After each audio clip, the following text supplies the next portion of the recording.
हरिः ओं सुप्रभातं नमांसि। स्वस्ति सर्वेभ्यः।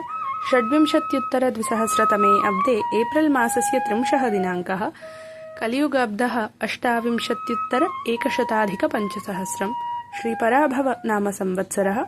उत्तरायणं वसन्तऋतुः वैशाखः मासः। सौरमानरीत्या मेषमासस्य 17 दिनं शुक्लपक्षः। तिथिः चतुर्दशी। वासरः बृहस्पतिवासरः। नक्षत्रं चित्रा। योगः वज्रः। करणं गरजः। तदुपरि वणिक्।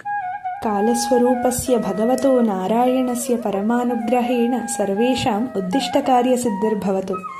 सर्वेषाम् आयुरारोग्यसौख्यमस्तु। आरब्धकर्माणि शुभपर्यवसायिनी भवन्तु। सत्सङ्गप्राप्तिरस्तु। सर्वे देशसेवासन्नद्धाः दीनानुकम्पायुक्ताः दानशीलाः धार्मिकाश्च सन्तु। शुभदिनम् इति गीर्वाणी।